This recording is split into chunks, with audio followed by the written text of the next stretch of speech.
오늘 여러분들과 함께 권능의 주님이라는 제목으로 함께 말씀의 은혜 나누도록 하겠습니다.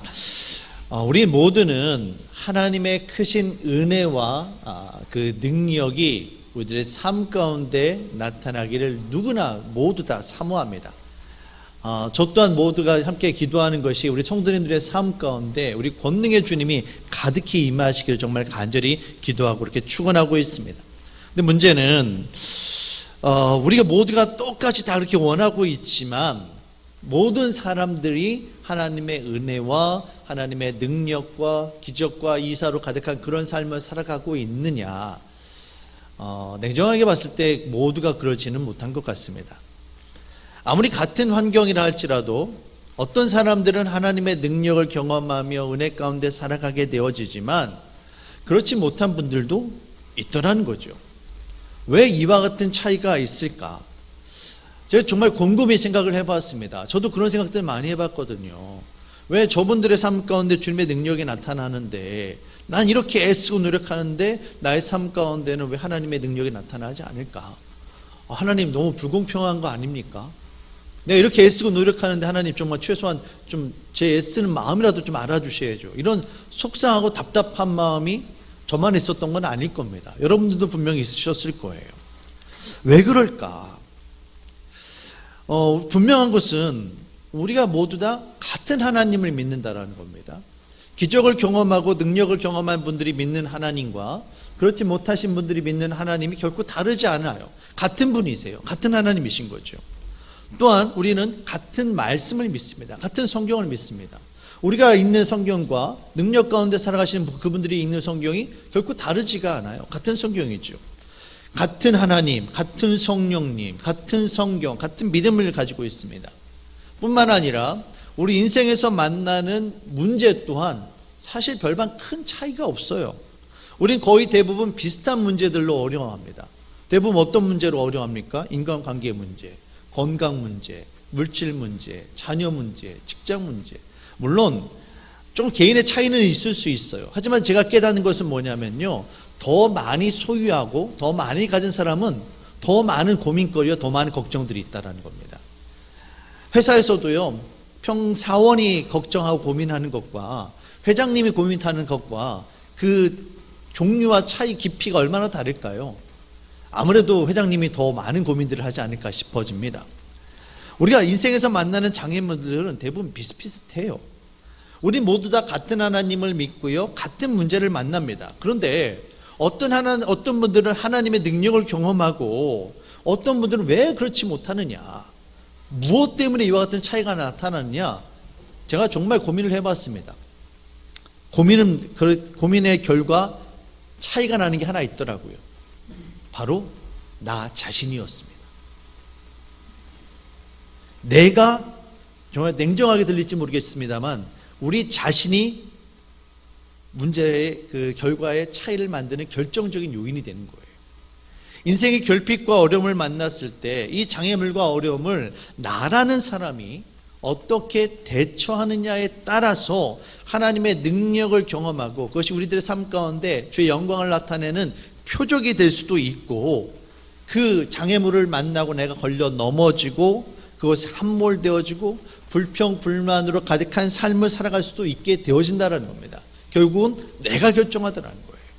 사랑하는 성도 여러분, 저는 여러분들의 삶 가운데, 우리 모두의 삶 가운데 하나님의 능력이, 하나님의 은혜와 권능이 가득하기를 정말 간절히 기도합니다.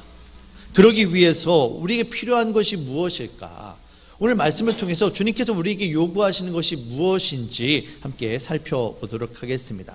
먼저 무엇보다도 주님의 권능의 주님이 우리들의 삶 가운데 가득히 임하시기 위해 첫 번째로 우리에게 필요한 것은 무엇이냐면 우리가 믿음으로 주님 앞에 나아가야 된다는 겁니다. 몸이 아프면 병원에서 의사를 찾아야 하지요. 무엇인가 공부하고 무엇인가 알고 싶다라면 학교나 학원에서 선생님을 만나야만 합니다. 마찬가지로 우리의 영혼이 살아나고 우리가 주님의 권능 가운데 살아가기 위해서는 무엇보다도 권능의 주님 앞으로 나아가야 함을 여러분 깨달으시길 바랍니다. 우리가 주님을 만나야만 주께서 베풀어 주시는 은혜를 경험할 수가 있는 거예요. 그런데 문제는 이처럼 우리가 주님 앞에 나아가야 된다는 것을 압니다. 그런데 어떻게 주님 앞으로 나아갈 수 있느냐, 무엇이 우리로 하여금 주님 앞에 나아가게 만드느냐, 바로 주님을 향한 믿음이 저와 여러분들로 하여금 하나님 앞에, 예수님 앞에 나아가게 하는 것임을 여러분 깨달으시길 바랍니다. 중요한 것은 믿음입니다. 오늘 말씀을 보시면 예수님께서 가버나움에 들어가셨어요. 예수님의 소식을 전해들은 사람들이 모여들었습니다. 그 모여드는 사람 가운데 4명의 친구가 이제 중풍병에 걸린 자신의 친구를 정말 예수님께서 고쳐주시리란 그 믿음을 가지고 예수님 앞에 나아갔습니다. 그리고 예수님께서 이 중풍병에 걸린 자를 치유해 주시는 장면이 오늘 말씀의 내용이에요. 우리가 주님의 능력을 경험하기 위해서는 예수님 앞으로 나아가야만 합니다.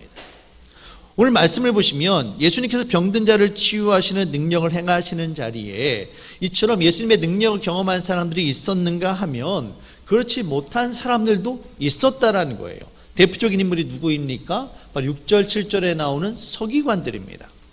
이들은 중풍병자를 이 사람들이 어떻게 데리고 예수님 앞에 나왔는지, 예수님께서 그리고 그 사람을 어떻게 치유하셨는지 다 지켜본 사람들이에요.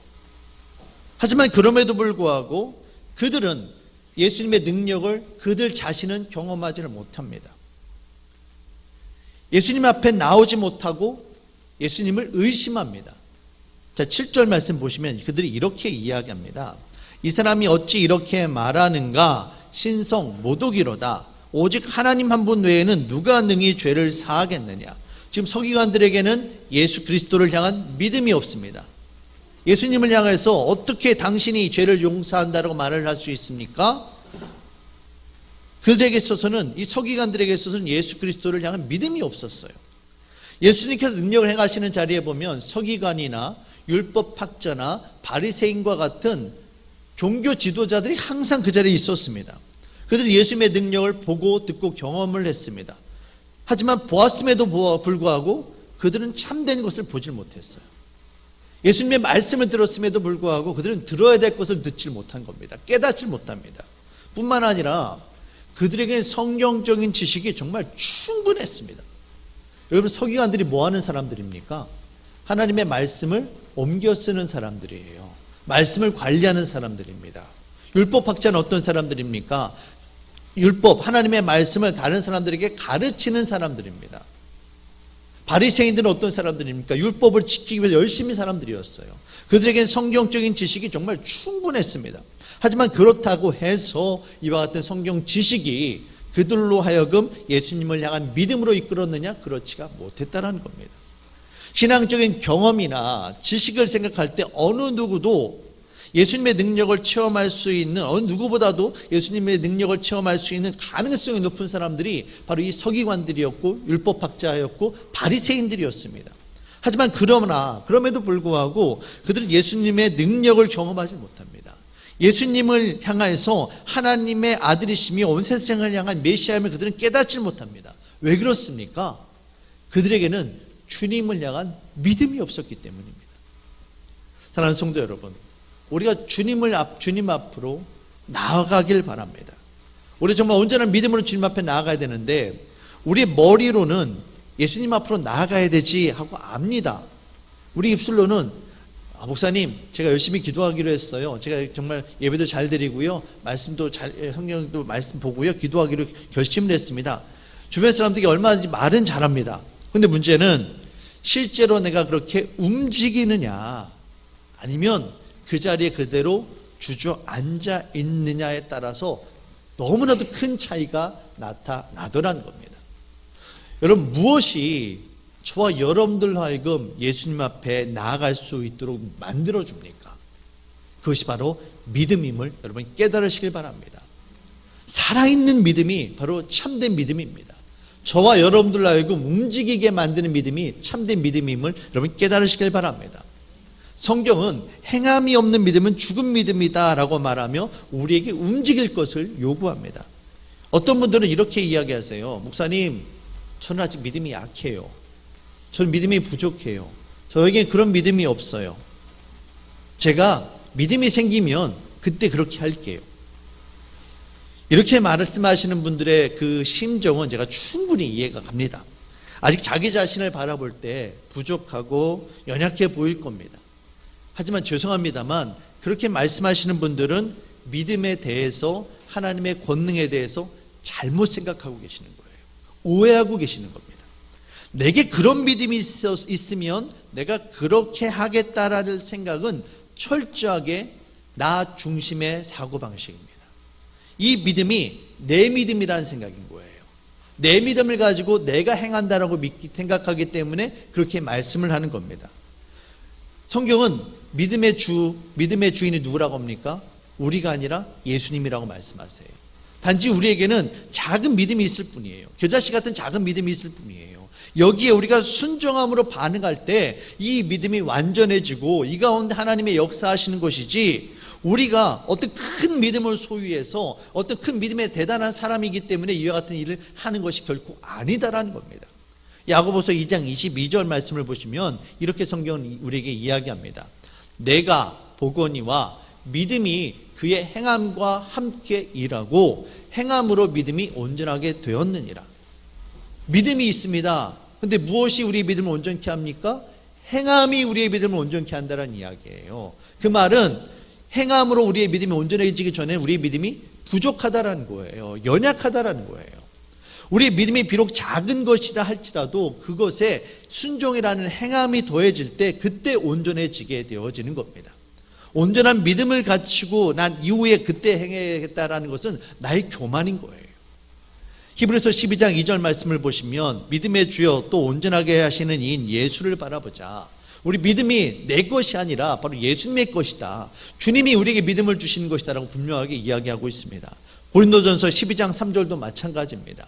성령으로 아니하고는 누구든지 예수를 주시라 할 수 없느니라. 우리가 믿는다라고 말하지만 우리로 하여금 믿게 하시는 이는 내가 아니라는 거예요. 우리 안에 거하시는 성령님께서 우리로 하여금 믿게 하시는 것이지 우리가 믿는 것이 아니라는 겁니다. 중풍병자와 그의 친구들처럼 우리의 연약함을 인정하고 우리를 부르시는 주님 앞에 순종함으로 나아갈 때 이 순종의 행함이 우리의 믿음을 완성시키고 이 믿음 가운데 주의 능력이 임하게 되어지는 것입니다. 사랑하는 성도 여러분, 믿음으로 주님 앞에 나아가시기를 주님의 이름으로 축원합니다. 두 번째로 우리의 삶 가운데 역사하시는 그 기적의 하나님을 만나기 위해 우리에게 필요한 것은 무엇이냐면 바로 합력하여 선을 이루는 그 그러니까 합력하여 장애물을 이겨내는 마음이 필요하다는 겁니다. 우리가 장애물을 만나요. 그런데 이 장애물을 내 힘으로 이겨낼 수가 없습니다. 나와 함께 이것을 이겨낼 수 있는 믿음의 동역자들이 필요하다는 겁니다. 오늘 말씀을 보시면 예수님을 만나기 위해 모여든 사람들이 지금 중풍병자와 그 친구들뿐만이 아니었습니다. 얼마나 많은 사람들이 모여들었는지 문 앞까지 사람들이 꽉 들어차 있었다고 성경은 이야기합니다. 아마도 많은 사람들이 모여서 서로 밀고 당기고 저기 예수님 계시다 이러면서 이렇게 얼굴을 깨끗말하고서 이렇게 보면서 있는 그런 상황이었을 거예요. 이처럼 많은 사람들 앞에 예수님 앞에 나아가야 되는데 나아가지 못하게 되어지자, 이 문제가 되어지자 중풍병자의 친구들이 어떻게 합니까? 지붕을 뜯는 거예요. 지붕을 뜯어서 사람이 지나갈 수 있는 구멍을 냅니다. 그리고 구멍을 통해서 중풍병자가 누운 상을 내려보냅니다. 아마도 중풍병자를 들것에 고정시키고 줄로 매달아서 내렸던 것 같아요. 예수님께서는 그들의 이 간절함을 보시고 이 중풍병자를 고쳐주십니다. 우리들의 삶 가운데 주님의 능력이 나타나기 위해 우리는 무엇보다도 주님 앞으로 나아가야만 합니다. 그런데 문제는 이 과정 가운데 우리로 하여금 주님 앞에 나아가지 못하게 만드는 장애물이 있다라는 거예요. 믿음으로 주님 앞에 나아가야 된다는 것은 압니다. 하지만 현실적인 어려움이 있다라는 겁니다. 바쁠 수 있고요, 어려울 수 있습니다. 건강에 문제가 있을 수 있고요, 물질적인 어려움이 분명히 있을 수 있습니다. 하지만 장애물이 있다라고 해서 상황이 어렵고 바쁘다고 해서 미루어둔다라면 결코 우리는 주님 앞으로 나아갈 수 없습니다. 여러분, 분명하게 말씀드립니다. 이 문제가 해결되어지고 나아간다, 문제가 해결되어지면 결코 주님 앞으로 나아가지 않습니다. 그때는 우리의 마음이 주님을 찾지 않아요. 중요한 것은 하나님께서 우리에게 장애물을 주셨는데 이 장애물을 나의 힘으로는 이겨낼 수가 없다는 겁니다. 왜 그렇습니까? 내 힘으로 이겨낼 수 있으면 이건 더 이상 장애물이 아닌 거예요. 내가 얼마든지 헤치고 나가면 돼요. 내 힘으로 나갈 수 없으니까 이게 문제가 되는 거예요. 이게 걸림거리가 되는 겁니다. 우리 주님은 우리가 혼자 감당할 수 없는 문제를 우리에게 던져주시고 너 혼자 감당하라라고 우리에게 매몰차게 그렇게 냉정하게 말씀하시는 분이 결코 아니십니다. 우리에게 시험 감당치 못할 것을 허락지 아니하실 뿐만 아니라 우리에게 함께 하시며 우리의 힘과 능력이 되어주시고 뿐만 아니라 우리에게는 이 모든 것들을 감당할 수 있는 우리 믿음의 동역자들을 함께 붙여주셨다라는 거예요. 주께서는 우리에게 닥쳐온 이 장애물들을 협력함으로 이겨내기를 원하십니다. 그러기 위해서 믿음의 공동체인 교회를 우리에게 주셨고요. 우리 구역 식구들을 주셨고요. 여러분의 배우자들과 가족들을 함께 주신 거예요.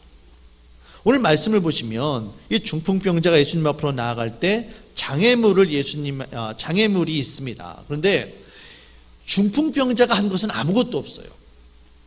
중풍병자는 말 그대로 온몸이 마비가 된 사람입니다. 움직이지 못해요. 그러니 뭐 할 수 있는 게 아무것도 없죠. 누가 합니까? 그의 친구들이 합니다. 4명의 친구들이 한 마음이 되어져서 이 환자를, 이 친구를 나르는 육체적인 수고를 하고요.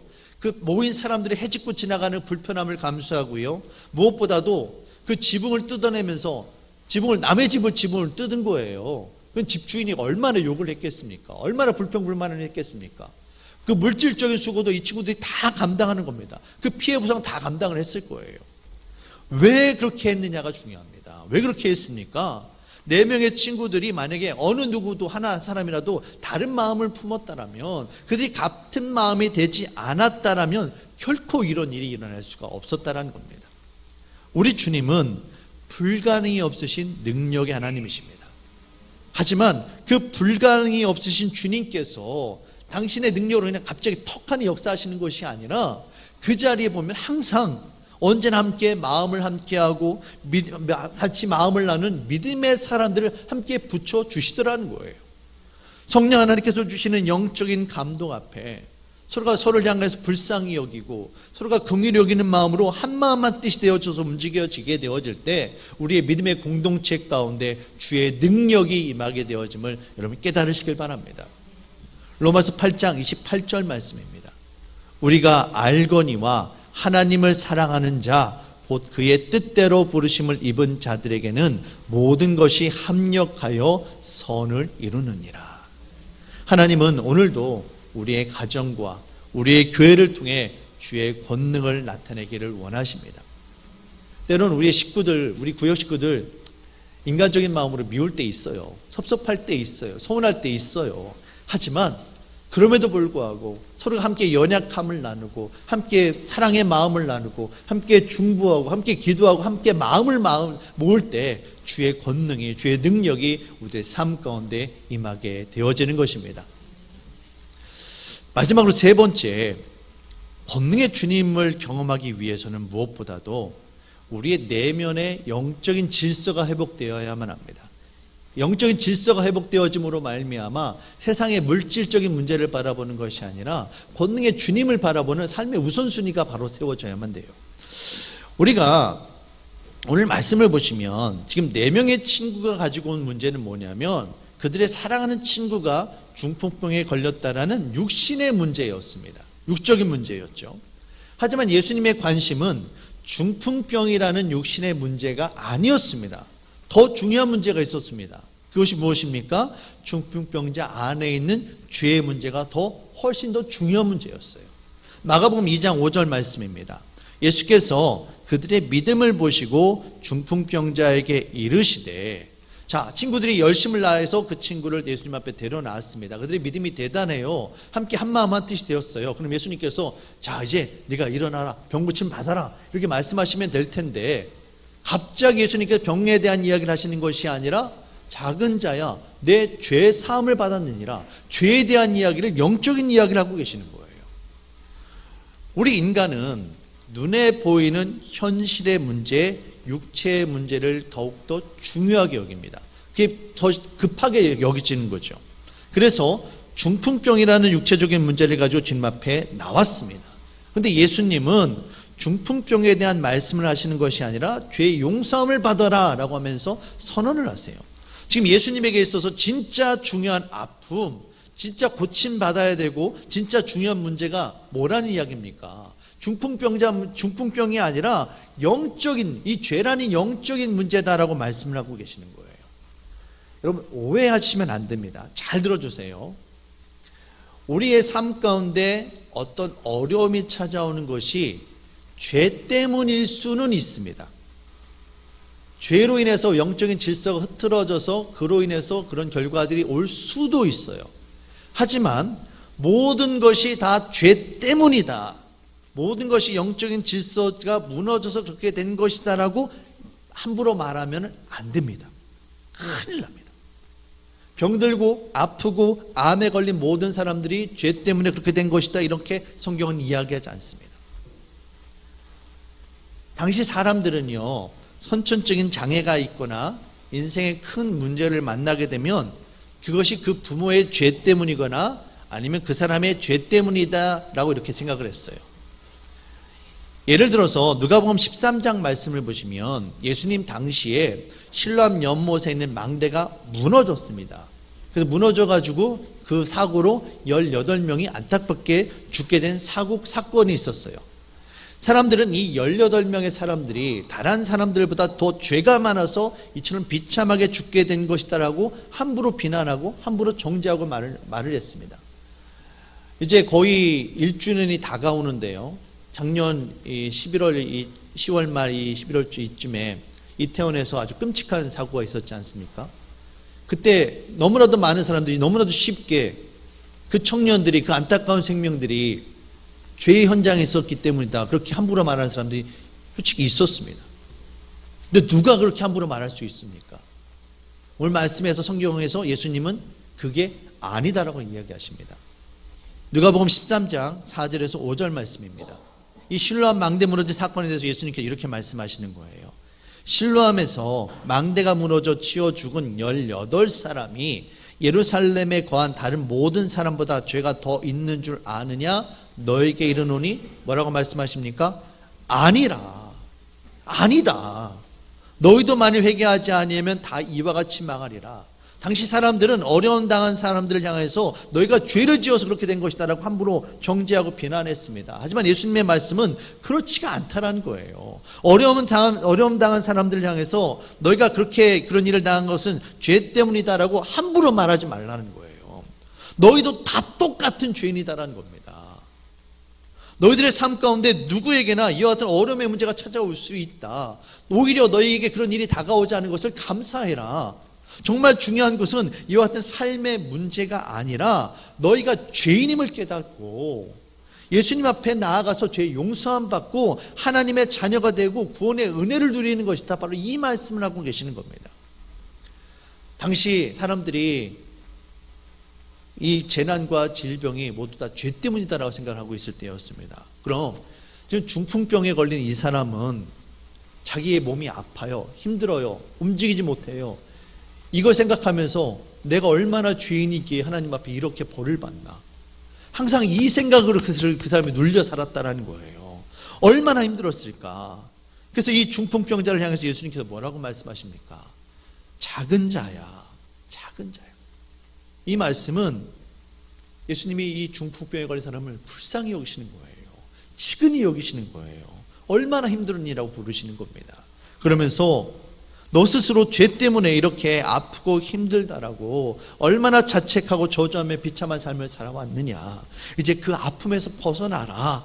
죄로부터 자유한 인생이 되어라. 너를 묶고 있었던 그 죄 문제로부터 자유한 인생이 되어라 라고 말씀하고 계시는 겁니다.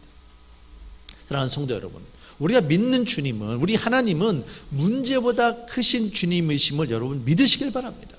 근데 우리는 자꾸만 내 삶에 보이는 문제만을 가지고 예수님 앞에 나아갑니다. 그리고 그 문제만 해결되기를 원합니다.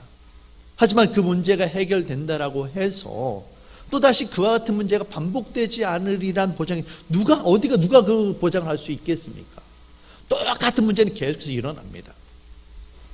어려움이 있을 때 그 문제만을 해결해 주는 것이 진짜 구원이겠습니까? 아니면 그 문제로부터 완전하게 자유하도록 더 이상 그 문제가 우리를 괴롭히지 못하도록, 붙잡지 못하도록 우리의 신분과 위치를 옮겨주는 것이, 바꿔주는 것이 진짜 구원이겠습니까?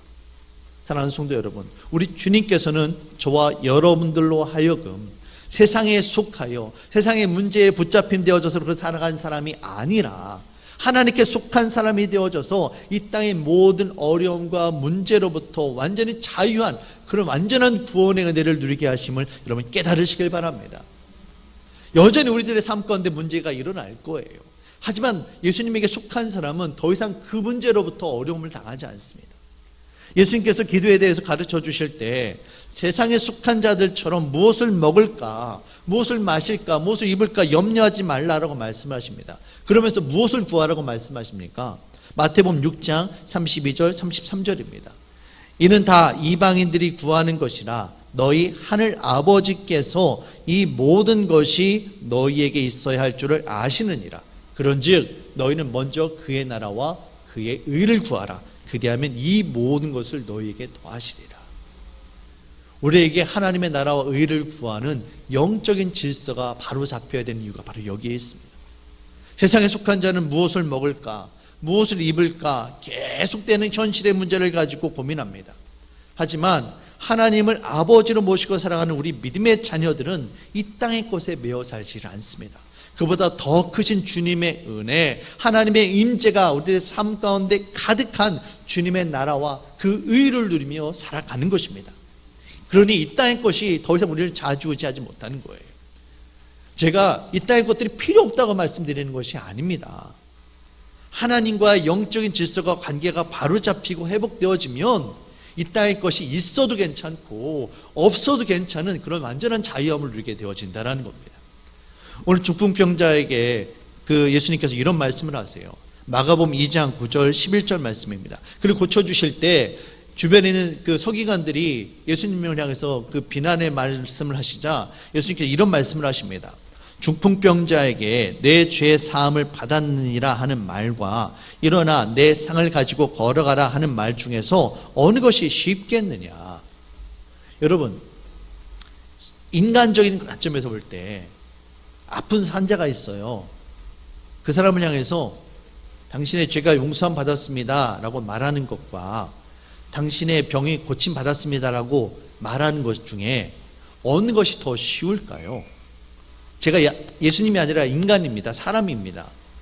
죄 사함을 받았는지 안 받았는지 몰라요. 겉으로 드러나지 않아요. 하지만 네가 병에서 고침 받았다라고 이야기했으면 이 사람이 실제 고침을 받아야 돼요. 인간적인 시선을 볼 때는 육신의 병 고침 받는 게 더 어려운 문제예요. 하지만 예수님께서 무엇을 말씀하시는 겁니까? 나에게는 육신의 병 고침의 문제는 아무것도 아니다. 나에게서 더 중요하고 더 큰 문제는 내 사랑하는 자녀가, 정말 내가 좀 핏값을 흘려서 구원하고자 하는 내 자녀가 이 땅 가운데서 신음하고 아파하고 고생하고 있는 거, 죄의 문제에 사로잡혀 있는 거, 그게 더 중요한 문제다라고 말씀하고 계시는 거예요. 그래서 예수님께서 하시는 말씀이 인자가 땅에서 죄를 사하는 권세가 있는 줄을 너희로 알게 하노라 하시고, 그때서 중풍병자에게 말씀하시는 겁니다. 내가 내게 이르노니 일어나 내 상을 가지고 집으로 가라 하시니. 중풍병을 고쳐주는 일, 우리의 삶 가운데 나타나는 문제를 해결하는 일은 예수님 입장에서 큰 일이 아니에요. 우리들에게는 큰 일일 수 있지만 예수님에게는 큰 일이 아닌 거예요. 진짜 중요한 일은 우리의 죄 문제가 해결되어지고 우리가 주님의 자녀가 되어져서 이 땅의 것들이 결코 우리에게 영향을 미치지 못하는, 우리가 이 땅에 매어 살지 않는 참된 자유를 누리는 것임을 여러분 깨달으시길 바랍니다. 우리 주님은 문제보다 크신 권능의 주님이십니다. 오늘 말씀을 마무리하면서 우리 에베소 교회 성도들을 향한 사도 바울의 기도가 있습니다. 이 기도가 저와 여러분의 삶 가운데 이루어지기를 원하는 마음으로 함께 이 말씀을 읽고 오늘 말씀을 마치도록 하겠습니다. 에베소서 3장 16절에서 19절 말씀입니다. 같이 한 목소리로 이 말씀을 읽도록 하겠습니다. 그의 영광의 풍성함을 따라 그의 성령으로 말미암아 너희 속사람을 능력으로 강건하게 하시오며 믿음으로 말미암아 그리스도께서 너희 마음에 계시게 하시옵고 너희가 사랑 가운데서 뿌리가 박히고 터가 굳어져서 능히 모든 성도와 함께 지식에 넘치는 그리스도의 사랑을 알고 그 너비와 길이와 높이와 깊이가 어떠함을 깨달아 하나님의 모든 충만하신 것으로 너희에게 충만하게 하시기를 구하노라. 아멘. 하나님의 영광과 하나님의 풍성하심이 저와 여러분들 가운데 가득히 차고 넘치길 원합니다.